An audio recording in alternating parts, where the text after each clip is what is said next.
Hello and welcome again to another episode of Flea Market Finds. Had our first episode last week. Unfortunately, that got taken down. I can't really discuss it too much, but apparently, if you have an XM68, you should not be talking about those. So yeah, now that's really okay. It's not really my style anyway, but yeah. So this week we had a good Labor Day weekend. This last weekend, and I found a neat mask there that I'm going to talk about. It's probably going to be another project mask like the Sugarloaf, although there's a little bit less options to it. So, yeah, now of course it's lost again. Same woods as last time. That's the tree where we found the Sugarloaf there. But there's nothing there, as you can see, so I guess we'll have to kind of start out looking for it and see where we go from there.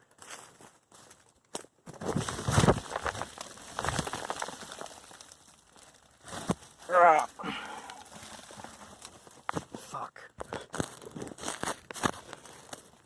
Alright, bad start to the video.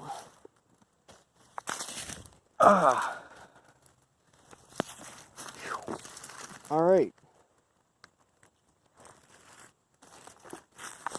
Fuck. Okay, so... God, that fucking hurt. Let's see now.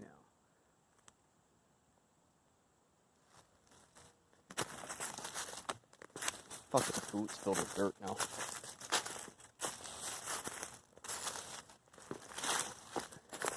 I think it might be out this way or something. Oh shit. Fuck. Oh, there it is. Cool.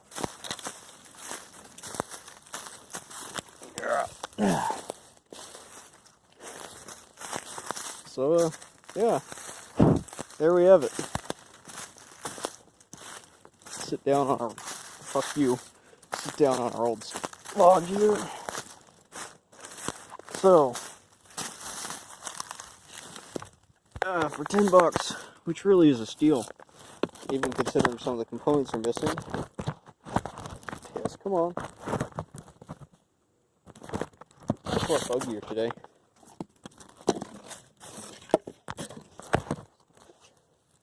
Good enough. Fuck off. Alright, so, yeah, this was $10, and it's probably the best thing I found all day. It's a nice British SR6, made by, I want to say it's Leyland in Birmingham, rubber company. It's LBR anyway. So I'm trying to get the dirt out of my boots. Son of a bitch. If I made the dirt in my boots a Patreon reward, did you guys buy it? Don't answer that. So, yeah, it came a little bit beaten up, which is why it's a project mask. Now, I've removed basically everything from it that I can, but it did not come with a front mechanism or a 40mm port on the side, which is probably what was $10. It did have lenses on it. I've since removed those. They were a fucking bitch to remove. And the head harness was already pretty torn up, so I just took that off, and I'll probably slap like a C8R1 on it, whatever. Now, while it's broken down, we can actually do some interesting analysis of the face piece itself. One of the main things about it, makes it really famous, and even the Turkish copies don't have this, is the inflatable face seal. Actually had some people ask, well, how do I use the drinking tube in the SR6? And the answer is, there isn't one. See, let's turn the flashlight on. So you can see here this little tube, and that actually attaches to this facial seal. It's actually inflatable, which is, I think that's basically unique to this mask. You'll have masks like the US Navy Mark V, where they do have an inflated face seal, but you don't have a means to re-inflate it. This one, I guess a tire manufacturer got a little bit overzealous and decided to do that. It's pretty cool. It's kind of stupid, but, you know, it works. Luckily, that's still intact on this mask. The face piece is luckily still in good shape, which is good because there it's a difficult mask to work with. These buckles are not removable. Really, there's no way to get that off. You can see it's riveted on there, so you'd have to drill that rivet out. But more likely than not, while you're trying to do that, you would rip this canvas here, and then the whole face piece is shot. Unless you're really creative, which I'm not. What else to say on it?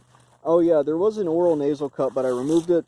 It's rather interesting in principle and design, in that it actually uses 3 of these studs here to hold it on. It goes over them, and then there's a split washer that sits on that. And there's 2 up here, and then a smaller one down below. Really fascinating design. That means that basically when you have it here, the ear just comes straight in, and then the oral nasal cup takes it from there. Other features to it, the lenses are janky as shit. They're a really weird shape. I've been trying to fit those into an M80 face piece. I can't really get it to go, so I might have Duke help me with that next time he's here or something. I don't know. Although those are really the only lenses that fit in here also. Let's see, what else? Of course, it's got mounts for optical inserts, which is pretty cool. Don't know if that's showing up, but there's this little brick here with 8 holes in it, 4 sets of 2 for optical inserts. Let's see, manufacture date 1987, and I mean that's really it from a technical standpoint. It's weird because it's both simple and complex. The manufacturing is fairly complex, and this is all one piece of rubber. I cannot break it down any further without doing permanent damage to components. I have mixed feelings about the S6, honestly, because it's a really innovative, really bold design, but there's just this innate chunkiness to it. It's not a very light mask. It's sturdy until it breaks, and then it's basically shot. And it's not light. It's not an S10, which I guess is kind of the next logical thing to compare it to. But like the S10 and like the lags used in World War II, they're very iconic. The British have always done very iconic masks. And, I don't know. It's just a very curious face piece, and if you're looking for something that's... If you're a modern collector, you should get one, because it's kind of where all your stuff started from, particularly on the British side. This is like the first really modern respirator they made. If you're into old stuff, I mean, this is 1987, you're still on the tail end of the golden years. I mean, the stuff that I really like. This was kind of the tail end of that before the U.S., or right about when the U.S. started making everything just an MBU 13 copy or a shitty panoramic. So it's kind of between the 2 ages of gas masks, I'd say, not to get pretentious about it. And, yeah, I don't know, I really like it. So, yeah. And hopefully I'll be able to do something with it that lives up to its reputation and its aesthetics.